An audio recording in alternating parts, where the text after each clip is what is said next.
8.4 million people in the UK right now are struggling to afford to eat, with 5.6% of these people over the age of 15. Could you imagine going home and having no food on the table? Though some people don't even need to imagine this. Young people are at the highest risk of living in food insecurity. This is clearly because we are a throwaway society. We throw away school uniform that could be easily donated back to further years. We throw away food that could get given to food banks. Are we taught skills for work in school? The answer to this question is no. Instead, in school, we learn from the same PowerPoint we have for the past 6 years in PSE lessons about drugs and alcohol. Although this is clearly important, it becomes uneducational and boring. We should instead be learning how to write a CV, how to save money, but also how to find a job. This means that many more young people will find a job within our local community and there will be much better representation from us. Under 35s account for 80% of the jobs lost in the past year due to the COVID-19 pandemic.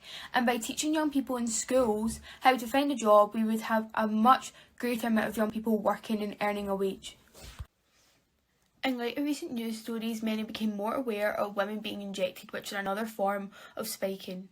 I feel recently we just became more educated on ways to tell if our drink is being spiked, whether that's ice sinking, bubbling, etc. So with this on top of it, many women and girls do not even want to go out and have fun with their friends.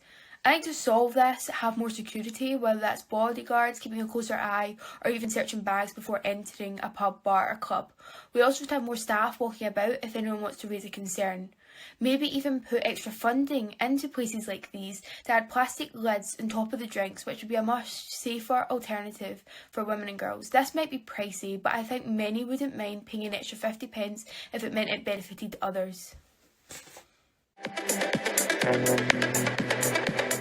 Hello, my name is Ian Carmichael, and I'm standing to be one of your members of the Scottish Youth Parliament for Kilmarnock and Irvine Valley.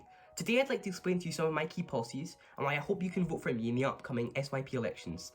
Firstly, on living here. It's really important that everyone feels included in our communities, but many people, because of their identities, currently don't feel included because of the issues they are facing. For example, LGBT+ people who are currently facing discrimination, as they always have been, because of their identity, particularly trans people because of the politics surrounding their identities currently in the media. For women, they're facing an uprise in spike by injection, which is completely unacceptable. To do this, we need to criminalise what's happening and find the people who are doing it, not tell women not to go to nightclubs or tell women how to avoid getting spiked. Furthermore, on learning, we need to have a better education system that fits everyone. This could include, for example, scrapping exams, as for many, a retention of knowledge isn't actually an assessment of knowledge, only how one day can impact you. For many, we can feel unwell or just under the weather, and this can impact how we do for our exams, which for many feel they impact the rest of our lives. Furthermore, on work, it's important to have more availability for work for many and experience to be able to go into the world of work when older. This experience can be invaluable for many young people, which is why it's really important we be able to start young people earlier and make sure they have experience as they go out into their future. I hope you've enjoyed my policies and I hope you vote for me in the upcoming elections. Thank you very much for listening. You've probably heard this times already, but I want to be MSYP for Kilmarnock and Irvine Valley. My 3 issues are education, youth work, and culture and media. I'll be doing these 3 in order in this video. Education, I'll be visiting my school, Kilmarnock Academy. This is my school, Kilmarnock Academy. Not too shabby of a school, as long as we ignore the fact that we were listed on the school listings of the Everyone's Invited website, which exposes rape culture in schools. And when I tried to address this to the higher-ups in the school to at least address rape culture, they ended up just questioning the validity of the survivor. But, you know, it's not me throwing shade or anything like that. No, not at all.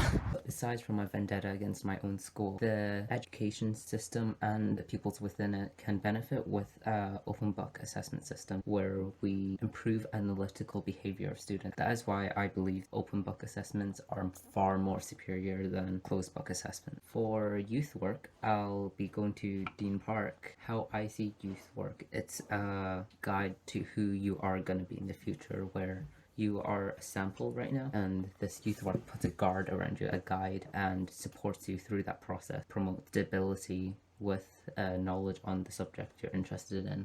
My 3rd issue is culture and media, and my way to promote culture and media is through funds. As we know, pandemic is hell, where People are confined to their houses for days, maybe weeks. This really takes a toll on your mental health. With fun, we can fund your passions and interests. Let's say you want to be a musician, so we can give you a music instrument practice on.